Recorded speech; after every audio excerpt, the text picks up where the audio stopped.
1982 की फिल्म बाजार की कहानी हैदराबाद में सेट है, जो एक युवा लड़की की त्रासदी के माध्यम से भारतीय समाज में दुल्हन खरीदने के मुद्दे पर प्रकाश डालती है। फिल्म में एक गरीब परिवार अपनी बेटी को अमीर लोगों को बेच देता है। फिल्म में दुल्हन खरीदना नामक एक प्रथा को दर्शाया गया है, जहां गरीब परिवारों की युवा लड़कियां, विशेष रूप से मुस्लिम बहुल इलाकों में, अमीर पुरुषों को बेच दी जाती हैं। फिल्म हैदराबाद में स्थापित है, जो भारत में एक ऐतिहासिक शहर है और इसकी एक विशिष्ट सांस्कृतिक पहचान है। फिल्म में नसीरुद्दीन शाह, फारूक शेख, स्मिता पाटिल और सुप्रिया पाठक जैसे अभिनेताओं ने काम किया है। फिल्म एक शक्तिशाली संदेश देती है कि कैसे गरीबी और सामाजिक असमानता लोगों को शोषण और अन्याय के प्रति संवेदनशील बनाती है। फिल्म की शुरुआत नजमा, स्मिता पाटिल के मुंबई स्थित एक फ्लैट में सजने संवरने से होती है।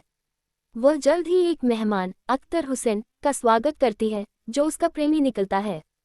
वह अपने घर में अपने पिता के साथ हुए एक विवाद की बात करता है, जिन्होंने उसे एक अमीर सीमेंट फैक्ट्री मालिक की बेटी से शादी करने के लिए कहा था। अख्तर का दावा है कि उसने इस प्रस्ताव को ठुकरा दिया था और अपने पिता से कहा था कि वह अपनी पसंद की लड़की से शादी करेगा। नजमा द्वारा ये पूछे जाने पर कि वे कब शादी करेंगे, अख्तर बताता है कि परिवार की मर्जी के खिलाफ शादी करने के लिए ज़रूरी है कि वह अपनी रोजी रोटी खुद कमाए। वह निराश नजमा को ये भी भरोसा दिलाता है कि खाड़ी क्षेत्र में काम करने वाला एक अधेड़ उम्र का व्यक्ति शाकिर खान, जो जल्द ही उनके घर आने वाला है, उसे कोई व्यवसाय शुरू करने के लिए पैसे देगा।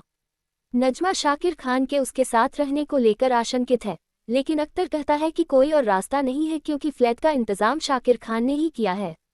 जैसे जैसे शाम ढलती है, पता चलता है कि नजमा को पिछले 6 सालों से अपने घर से कई खत मिले हैं, लेकिन वह उन्हें कभी नहीं पढ़ती क्योंकि उसने अपने परिवार को अब भी माफ़ नहीं किया है कि उसने परिवार के लिए कुछ पैसे कमाने के लिए खुद को बेचने पर मजबूर किया। वह कोई और काम करने को तैयार थी, लेकिन उसकी मां ने जोर देकर कहा था कि अगर वह काम करने लगेगी तो नवाबों का जो गौरव था वह धूमिल हो जाएगा, इसलिए बेहतर होगा कि वह अपना शरीर बेच दे क्योंकि यह सिर्फ एक रात के लिए है और इसे गुप्त रूप से किया जा सकता है। अख्तर जब नजमा के घर रात बिताता है तो उसे याद आता है कि कैसे एक बार अख्तर ने उससे शादी करने की उम्मीद में उसे अपने साथ ले जाने का प्रस्ताव रखा था और वह भी उसके साथ भाग गई थी।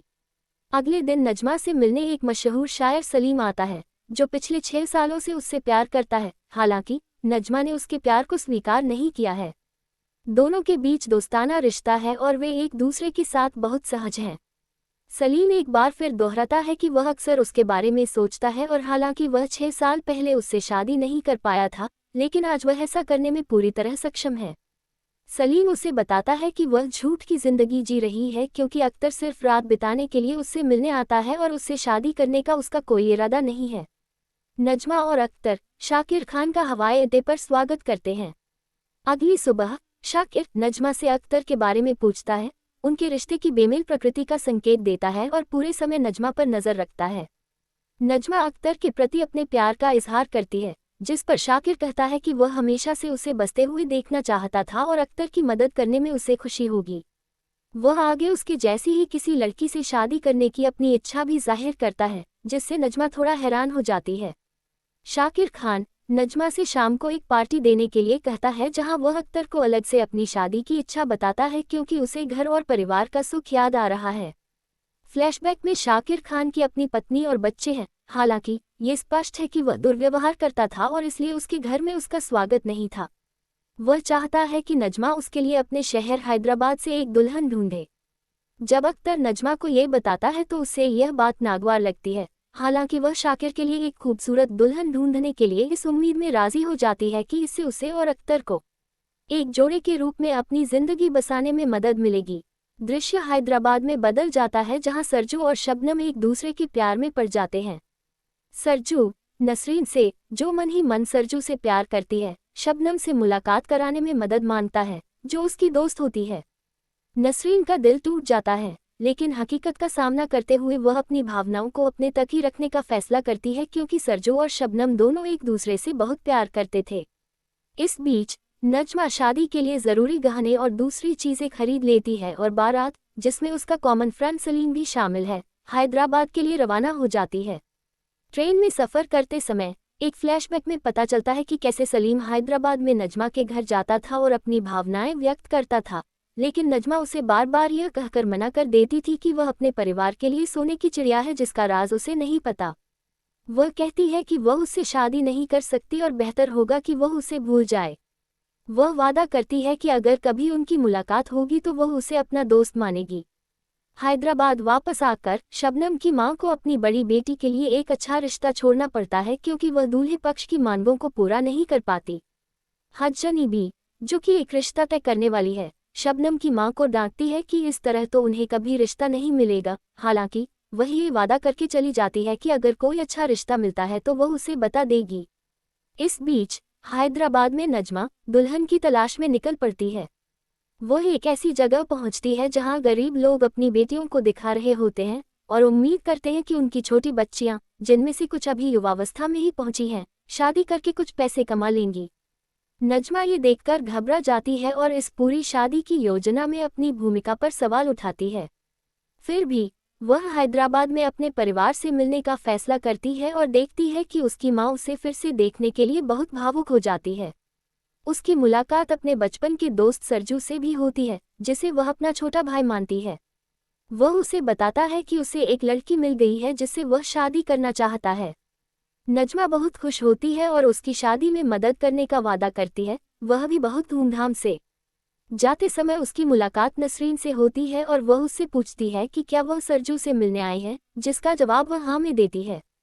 नजमा को लगता है कि नसरीन ही वह लड़की है जिसके बारे में सरजू बात कर रहा था।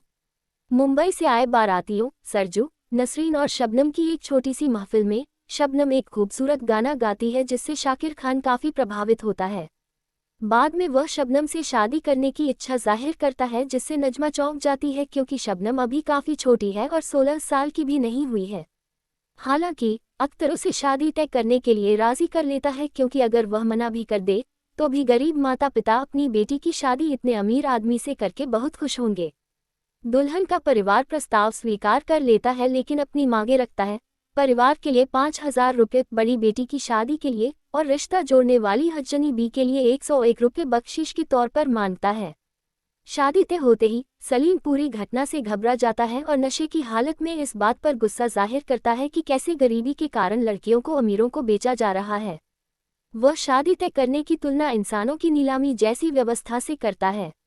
जब सरजू को इस शादी के बारे में पता चलता है तो वह शबनम के माता पिता से पूछता है कि वे ऐसा कैसे कर सकते हैं, जबकि वह और शबनम एक दूसरे से प्यार करते हैं और उससे शादी करने के इरादे से ही मेहनत मजदूरी कर रहे थे। वह बताता है कि उन्होंने उसकी खुशियों की नीलामी की है और कसम खाता है कि या तो वह इस शादी को होने नहीं देगा या खुद को बर्बाद कर लेगा। दूसरी ओर नजमा इस पूरी स्थिति से निपट नहीं पा रही है और लगातार अपनी भूमिका पर सवाल उठा रही है।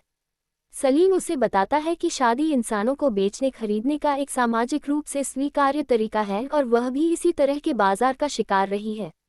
वह उसे समझाता है कि जब तक वह किसी पुरुष पर निर्भर है तब तक वह सिर्फ एक खिलौना ही रहेगी। जब वह अपने पैरों पर खड़ी होगी तभी वह अपनी अलग पहचान के साथ अपना व्यक्तित्व बना पाएगी। तभी सरजू नजमा के पास आता है और उसे बताता है कि उसने ही उसके जीवन का प्यार शाकिर खान के साथ तय किया था। नजमा को बहुत बुरा लगता है और वह शादी रद्द करवाने की कोशिश करती है, लेकिन कोई फायदा नहीं होता। वह टूट जाती है और शादी को बिगाड़ने के लिए माफी मांगती है। सरजू मामले को अपने हाथ में ले लेता है और शाकिर खान से शादी तोड़ने की विनती करता है, अपनी सारी परेशानियां बताता है, लेकिन बदले में शाकिर खान उसे पीटता है और अख्तर तथा शादी की पार्टी में शामिल कुछ अन्य लोग मूकदर्शक बने रहते हैं। शबनम अपने परिवार द्वारा तय किए गए रिश्ते से नाराज है, लेकिन उसके पास कोई विकल्प नहीं है। वह शादी न करने की विनती करती है, लेकिन उसकी सारी विनती अनसुनी हो जाती है। वह मज़ार जाती है और वह धागा खोल देती है जिसे उसने कभी सरजू को अपना पति बनाने की कामना से बांधा था।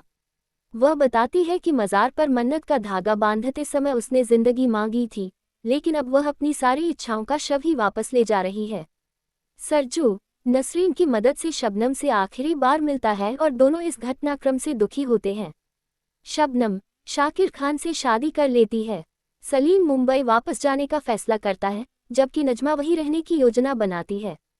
वह अख्तर को अस्वीकार कर देती है, जो काफी खुश था क्योंकि अब शाकिर खान उसे एक अच्छी जिंदगी बसाने में जरूर मदद करेगा।